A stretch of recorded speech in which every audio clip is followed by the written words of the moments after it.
और मेरा कंसेप्ट ऐसा है कि हम ब्रॉडगेज मेट्रो शुरू कर रहे हैं देश में पहली बार, और ये नागपुर से अमरावती, अमरावती से नरखेड़, नरखेड़ से नागपुर आएगी, नागपुर से छिंदवाड़ा, छिंदवाड़ा से नागपुर आएगी, नागपुर से नरखेड़ तक रखा है, बैतूल तक ले जाने की मांग है, फिर नागपुर से वर्षा, और नागपुर से चंद्रपुर, और नागपुर से रामटेक, और रामटेक से फिर वो चंद्रपुर और वहां जाएगी।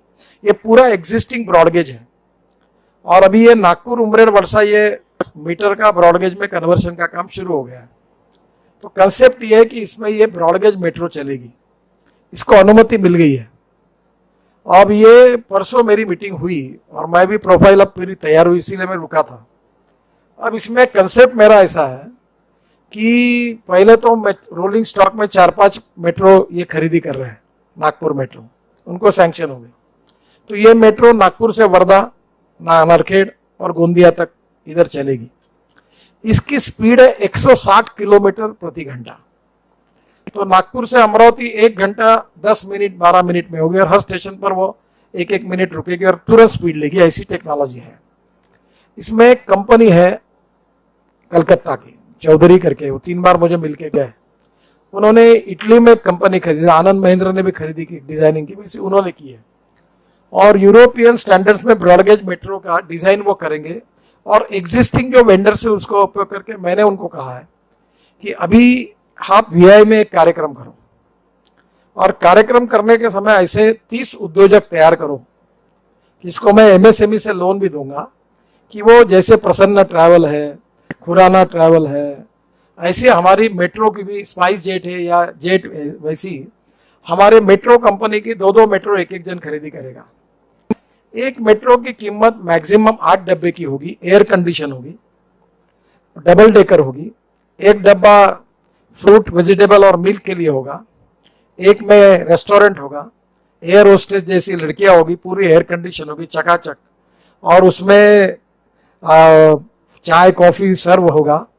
और नागपुर से अमरावती 1 घंटा 10 मिनट में आएगा, गोंदिया शायद 1 घंटे में जाएगा, वर्धा 35 मिनट में जाएगा, और वो अजनी में आएगी, इतवारी स्टेशन पे आएगी, और नागपुर के मेन स्टेशन पर आएंगे, और वहीं से वो नागपुर मेट्रो जो स्टैंडर्ड गेज है उसमें ट्रांसफर होंगे लोग, तो उससे उधर पार्टी तक, हिंगणा तक, और इधर फिर मिहान तक, बुटीबोरी तक उसमें जा सकेंगे।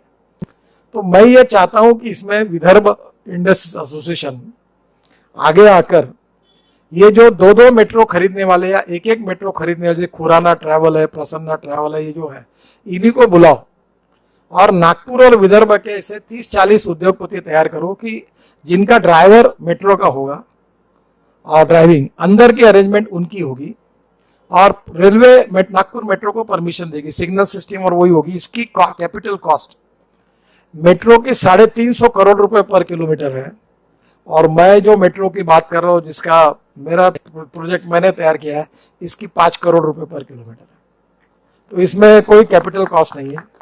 टिकट शायद लग्जरी बस से कम रहेगा, और AC first class chair car और सेकंड क्लास चेयर कार 2 होगी।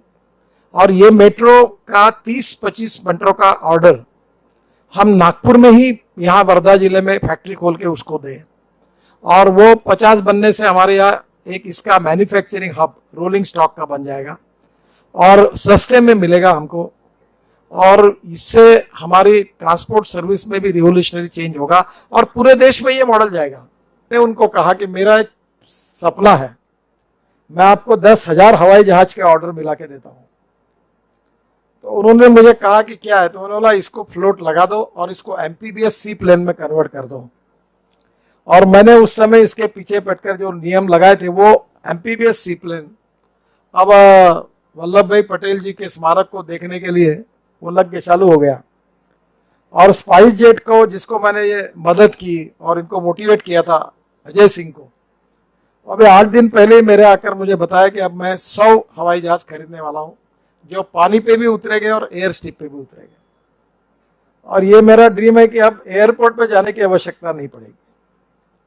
अगर हमको यहाँ से ताड़ोबा जाना है या शेगांव जाना है या शिरडी जाना है, तो हम अंबाझरी तालाब से उड़ेंगे और डायरेक्ट वहां उतर जाएंगे। तो ये दिन अब दूर नहीं है, ये बिल्कुल सच्चाई की तरफ जल्दी 2 साल में होगा। तो ये एमपीबीएस सी प्लेन है, ये 10,000 से ज्यादा देश में लगेंगे। और ये जो पंखे वाला विमान था वही इंजन है, वही 18 सीटर, 12 सीटर, 8 सीटर वाले, और उसको नीचे में केवल फ्लोट लगा है। तो मैंने डोसाल को कहा कि आप जब जेट इंजन का जो है वो तो वीटी कोई कंपनी उनके है, बाकी आप यहां बनाओ। तो एमपीबीएस सी प्लेन और एविएशन के एक मैन्युफैक्चरिंग हब नागपुर बन सकता है। और इसमें मेटल में जितना काम होगा, एल्यूमिनियम में होगा, स्टील में होगा, उस टाइप की सब फाउंड्रीज, इंडस्ट्रीज अपने यहाँ डेवलप हो सकती है। मुझे नॉलेज नहीं है क्योंकि मैं इंजीनियर नहीं हूं, पर एक पक्का है कि मुझे लगता है कि जो ऑटोमोबाइल में जो स्पेयर पार्ट्स तैयार करेंगे, शायद उसी स्पेसिमेन में अच्छे क्वालिटी के और परफेक्शन करके आप एविएशन के भी बना पाओगे। दोनों एक दूसरे के साथ पूरे हो गए, इसका स्टडी करना पड़ेगा। डॉक्टर पडोले है यहाँ, VRC it's a very good institution. Research करना और ये करने के काम, इसको अभी जैसे मैंने कहा कि इलेक्ट्रिक मैग्नेट हम लोग चाइना से इंपोर्ट कर रहे हैं, और अभी मुझे कुणाल जोशी बता रहे थे कि वो 25 रुपए में मिलता था, होता है 30 रुपए में मिलता था, अब चाइना ने कोविड के बाद उसका 80 रुपए कीमत करा दी। तो there are lot of material जो चाइना से आता है, वो हमारे देश में क्यों ना। मैं और हमने यूरो 6 के इमिशन नॉर्म्स तय कर दिए, और आज मुझे खुशी हो रही कि हमने ऑटोमोबाइल में ये इसका स्टैंडर्ड लगभग मेंटेन करके हम आगे निकल गए और सक्सेस हो गए। अभी हम लोग फ्यूल में काम कर रहे हैं कि 8 लाख करोड़ का जो हमारा पेट्रोल डीजल आता है, इसके बजाय ethanol, methanol, biodiesel, bio CNG, electric और हाइड्रोजन फ्यूल सेल में काम कर रहे हैं। अभी मैं लगातार नागपुर में लोगों को कहता हूं, अभी 2 प्रोजेक्ट का तो कंसल्टेंट मैं हूं। एक कौस्तुभ गुप्ता को मैंने, रमेश गुप्ता के लड़के को कहा है कि अब हमारी बसेस हम बायो सीएनजी पर कन्वर्ट करें, और उसने अभी लगभग 100 बसेस कन्वर्ट की सक्सेसफुली महानगर पालिका की, और 300 हो जाएगी, और महानगर पालिका के सभी कार वगैरह सब सीएनजी में कन्वर्ट हो गई।